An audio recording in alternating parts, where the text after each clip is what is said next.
Greetings, this is Ann Firth Murray again, and it's tea time, this time for week 7. I'd like to comment a little bit about some of the readings from week 6. A number of people answered my question from last week about whether they thought that it would make a difference if women were much more involved in the peace negotiations during times of conflict. And of course, numerous people responded. And if you go onto Piazza and look at that thread, you'll see that we women are as one to think that if we had more involvement, participation in the negotiations over conflict and especially peace, that things would probably go better. Most people think that is the case. And I think my feeling about this was, as I thought about the many comments that were made on the Piazza threads about this question of women in the peace negotiations, I thought to myself, how can we really do something about that? And you know, my relevance to this class really is going to be next week when we're talking about aging. And so I really wanted to say to the young people watching this that I hope that you will educate yourselves, learn languages, become professionals, or do whatever it is you want to do, but maybe actively think of running for office and going into political life, where one might have some power to actually make changes with regard to the many issues that we've been talking about here. So I exhort, especially the younger people watching this, to, take leadership, try to obtain some sort of power, and exercise that power and leadership with love and kindness. More about that later. But this week is a discussion of women trying to emerge from or get out of a state of poverty. And we look at this topic in the context of globalization. Poverty, as you may recall, is one of the 4 critical issues that I identify in the first chapter of my book. The 4 critical issues, I believe, are being born a woman, poverty, unequal access to various rights and services, and violence.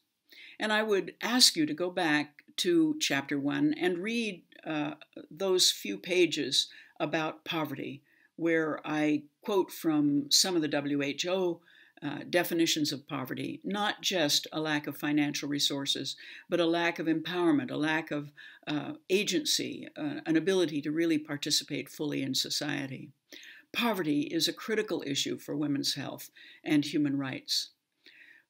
Access to the cash economy and to money is also one of the 3 issues that I identified as being those that unite women around the world. Those issues being access to the cash economy, having a reasonable job. This other issue was the ability to control our fertility, reproductive health, and the other, of course, is violence against women. Those 3, I think, unite us all. We find women facing these challenges in every country in the world, having to do with being able to get a decent job to feed the family, being able to avoid violence, and being able to control fertility. So this week, we are speaking about this issue of globalization and women's access to money. I exhort you to read the materials that we've provided this week on the MOOC, and particularly the chapter in my book on globalization and women's labor. In that chapter, I really do go into as much detail as I was able to do on this topic, and I'm not going to be able to add that much more here in tea time. So I hope you'll go and read that chapter of the book. A very important aspect of this class and of the resources that we provide for you in connection with this MOOC is our companion website, which is www.internationalwomenshealth.org. On that website, we have a number of resources that I do hope you'll look at. When you open the website, you'll have an opportunity to click on a title on the upper right-hand corner that says More. And under that title, you'll find bonus videos, some extensive news articles, and some discussion of the group meetings that have taken place over the last several weeks, and especially in recent weeks. I'm coming back to that later. But do go to www.internationalwomenshealth.org to see the bonus videos that relate to every week's work, but particularly last week and this week, where you will see additional materials that I think you'll find very interesting. And in fact, I would be interested to hear from you to let me know whether or not you find these materials helpful.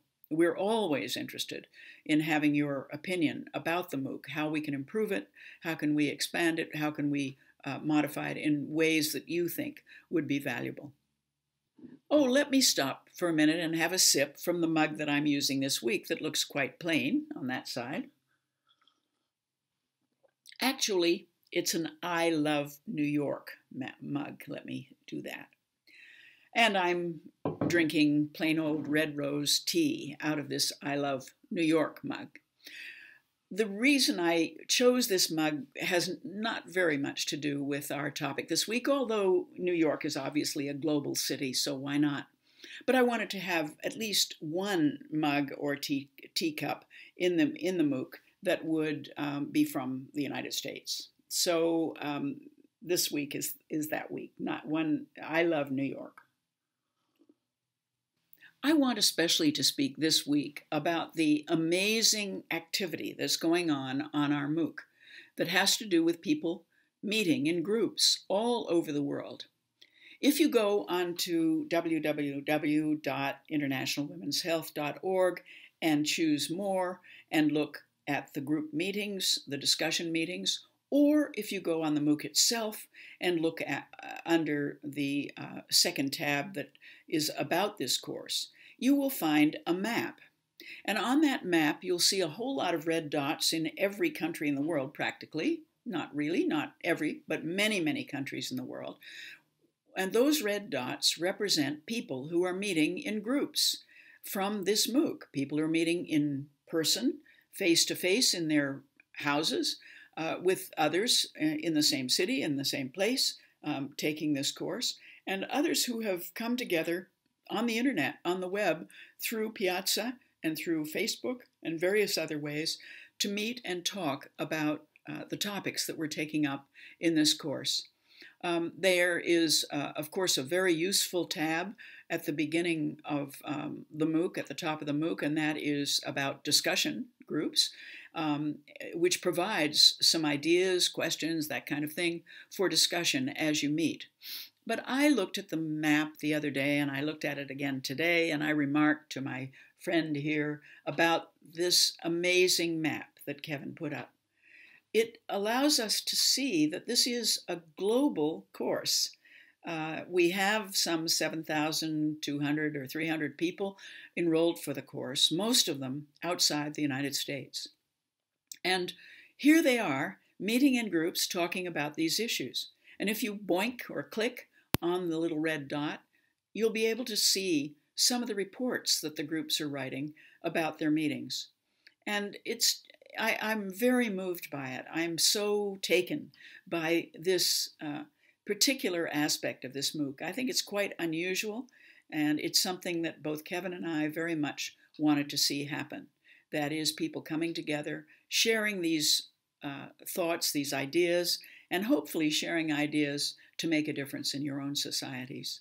So I was moved. It brought sort of a catch in my throat to look at the map and see what's happening around the world and read some of those reports, whether it was in New Zealand, Scotland, Cameroon, northwestern Cameroon. There were groups meeting there, all over the world. So I commend this to you as a very inspiring thing to do in connection with the MOOC, and I hope you'll find it possible to meet with a group before the class ends. Well, now, in fact, the class is coming to an end next week. We're going to be talking about aging for the first part of next week's class, and we'll also be talking about the future. I invite 4 people, one of them is me, to talk about the future of women's movement and what we think is going to happen or may necessarily, we hope will happen, with women around the world over the next few years.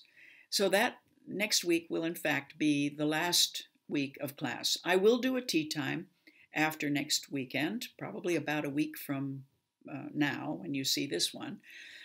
And we may pop in now and then to communicate with our community around the world. But I don't think the next formal class will take place in English until January. I think the class in Chinese will probably be shown again on several occasions during the next several months. In any case, next week is the end of the class. Let me note one logistical administrative thing. A number of you have written asking whether or not you would have extra time to finish the assignments after the formal course has finished. And yes, we do leave the course up for people to continue to provide their answers, their requirements for the statement of accomplishment for about 10 days, about a week or 10 days after the formal end of this class. So you do have that extra time to finish the requirements. In any case, this little tea time is now coming to an end also, and I'll be with you a week from now with the final tea time. In the meantime, thanks so much for your participation in Piazza and in the group meetings. It's been wonderful and very interesting for me. Thanks. Bye.